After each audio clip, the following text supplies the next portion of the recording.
Järgmine. No, see on veidi hiljem. Päevakorrapunkt 8. Heakorra eeskiri ja koormiste kehtestamine, muutmine. Ettekandja Jüri Mölder, palun.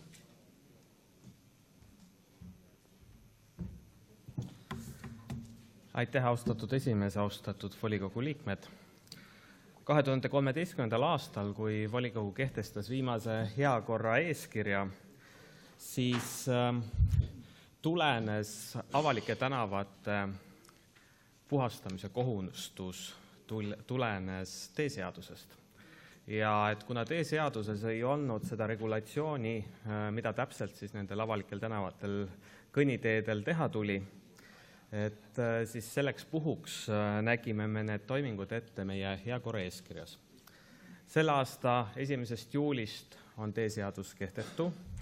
Vastav kohustus on sisse kirjutatud ehitusseadustikku ja ehitusseadustik erinevalt nüüd varasemast teeseadusest on tunduvalt konkreetsem ja sellega seoses teebki linnavalitsus ettepaneku tunnistada kehtetuks meie heakorra eeskirja paragrahv 4, kuna meil ei ole enam vaja seda küsimust oma eeskirjas reguleerida. Aitäh.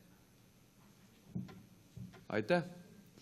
Kas on küsimusi ettekandjale? Ei näe. Aitäh.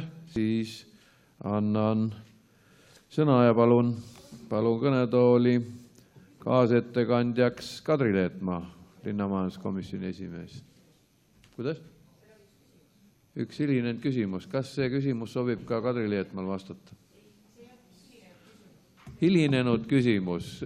Kuulame ikka ära hilinenud küsimused ka, eks ju? Palun.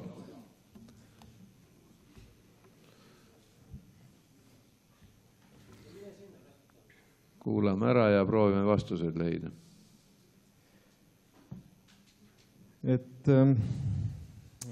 Aitäh, et sa ikkagi sõna andsite. Et siin on muidugi selles selle linnavolikogu määrusega te panete järjekordselt nii-öelda majaomanikele kõik need rõõmsad kohustused aasta ringi linna kõnniteid puhastada.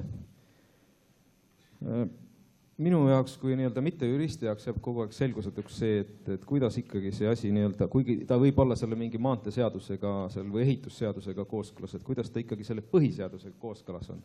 Et võt sellest asjast mina ei saa aru.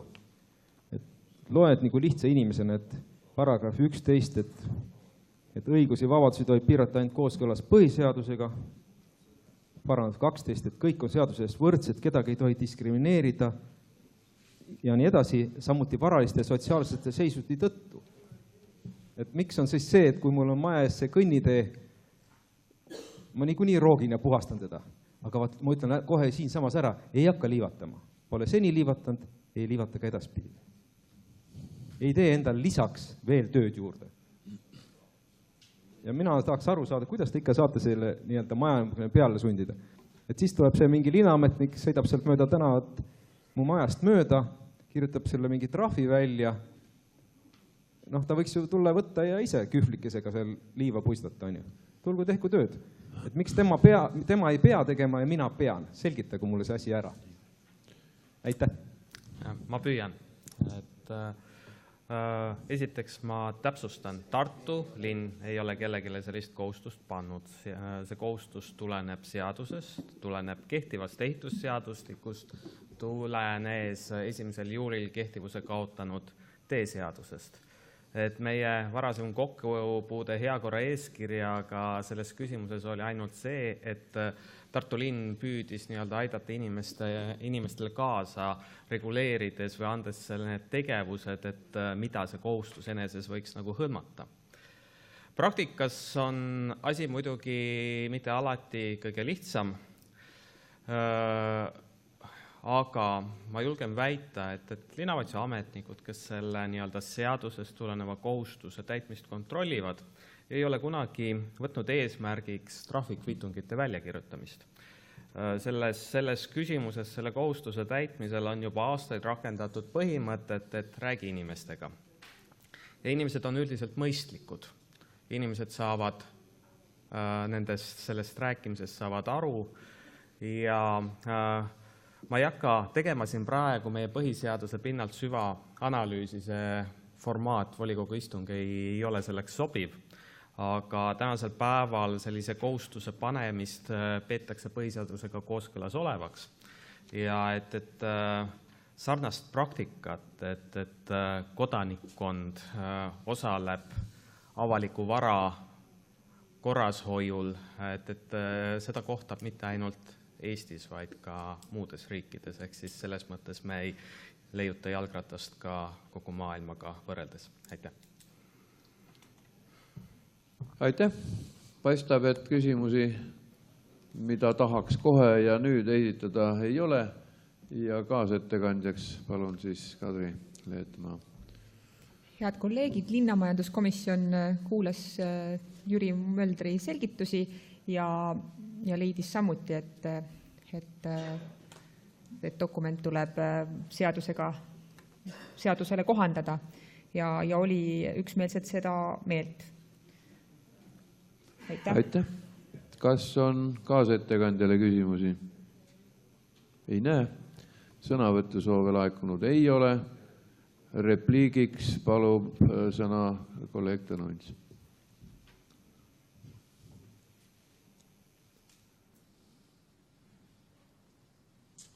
Head volikogu liikmed, et võib-olla üks väike selline ajalooline selgitus sellele, mida kaasvolinik tõstatas. Et see on üks vana saksa õiguspõhimõte linnades läbi ajaloo olnud kõigile kinnistu omanikele, et kes asjast kasu saab või kasu saada tahab või seda hüve naudib, et tema kinnistu just nimelt sellel kohal on, et sellele kinnistule on võimalik nii palju hüpoteeke panna, et sellele kinnistule on võimalik ligi pääseda, võtab kõik need avalikud kohustused ja koormatised enda kanda. On olnud erinevatel aegadel selle ulatuse osas erinevaid tavasid, traditsioone, on olnud aegu, kus on reaalkoormatisena kinnistu raamatusse sisse kantud, tähendab, kohtunik on selle kohta lausa otsusse langetanud. On olnud perioode, kus see kohustuslik ala, kas siis puhastada või koguni tänava sillutada, on ulatunud kuni tänava keskjooneni. Ja minu arvates Eesti seadusandlus pikem on praegult läinud selles osas sellise leebema suuna teed ja see asi on pikem muutunud selliseks järjest ähmasemaks. Aga sellest tõepoolest midagi nüüd üllatavat ei ole, see ei ole kellegi kaasaja ametnike nihukene kuri väljamõeldis. Sellel on tõepoolest väga sügavad ajaloolised juured, et omand kohustab. Ta ei anna ainult õigusi, vaid ta paneb ka rida kohustusi. Aitäh! Repliigisoove palun, kolleeg Nigul.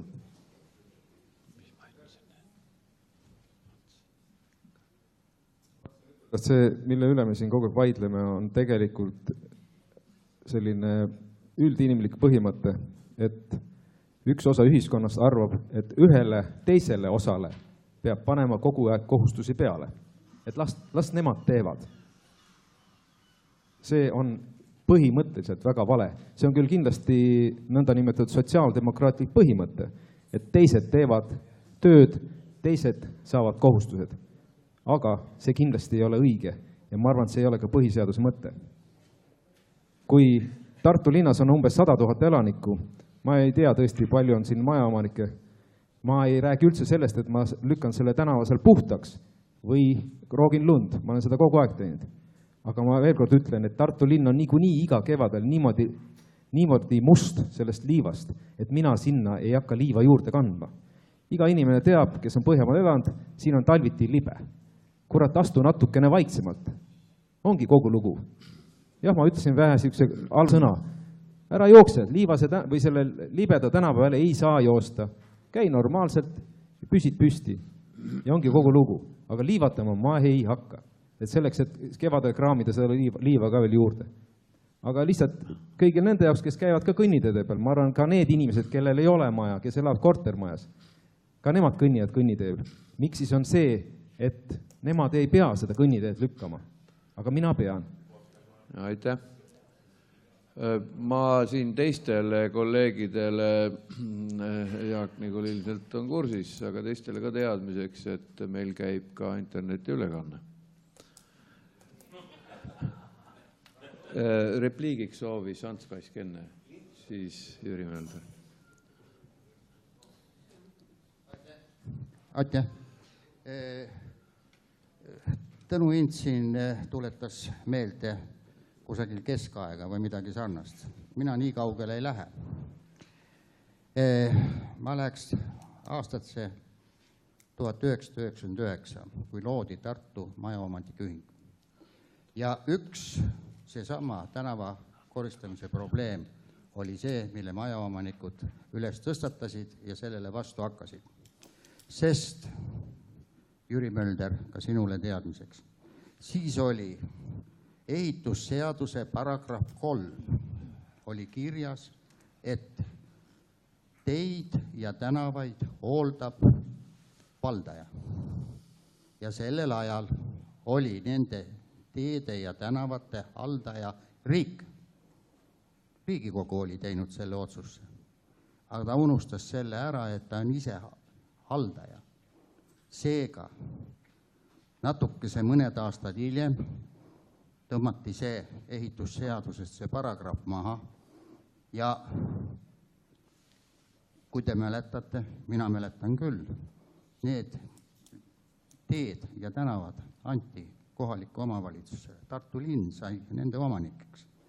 Nii tekkis ka kohe linnal see kohustusõigus. Nii et selles suhtes on siin niisugune pingpongi mängimine olnud ja sellega tuli ka majaomanikele see kohustus peale. Ja kui te ka seda mäletate, sellel ajal oli õiguskantsler härra Truuväli.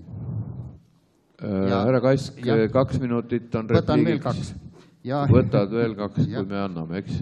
Palun. No, minul on vist õigus teiseks. On.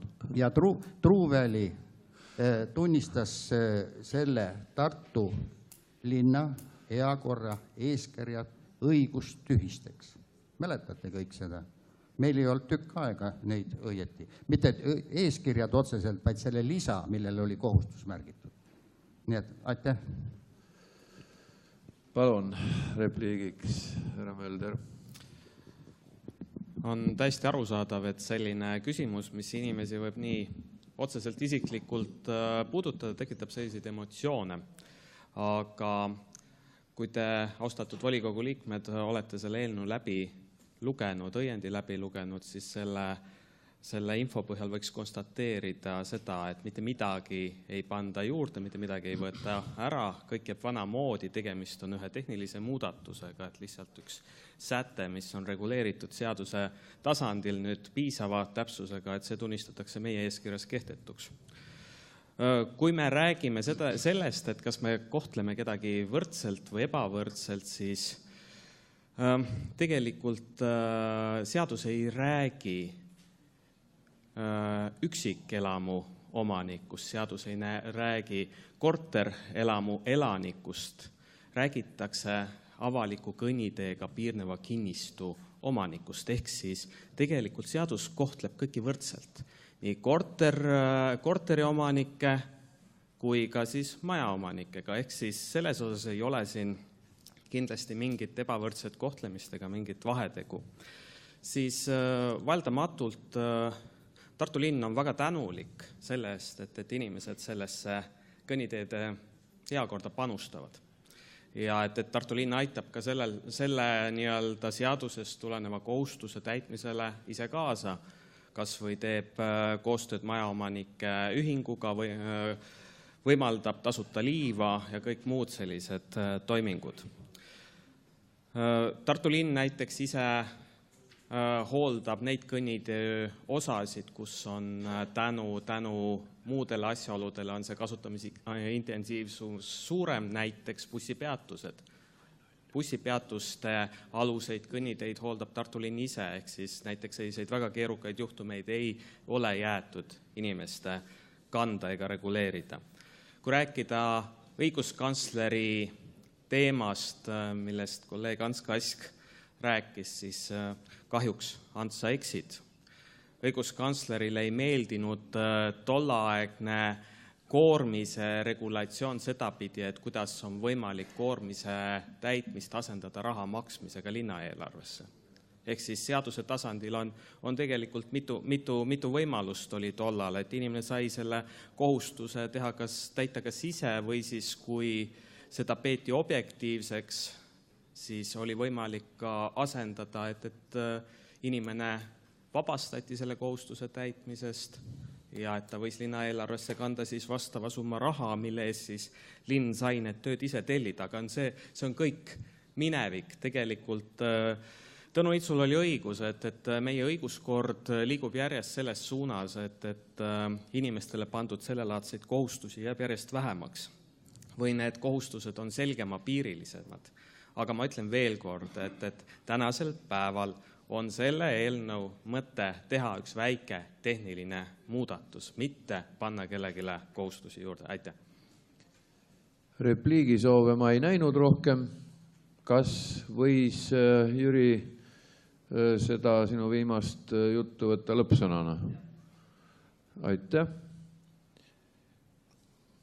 Kas on kaasettekandjal soovi lõppsõnaks? Fraktsioonidel ei ole. Aga surun maha soovi repliigiga esineda. Repliigide aeg on läbi, aga jah, jätan ütlemata. Ütlen seda, et panen hääletusele, kes on selle eelnõu vastuvõtmise poolt, palun käega märku anda. –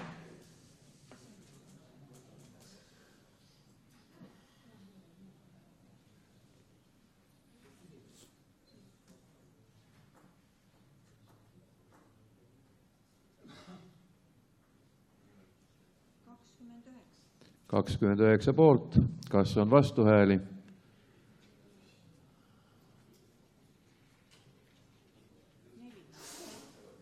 Neli vastuhäält.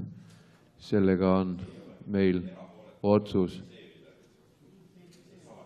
Seda ei ole meil.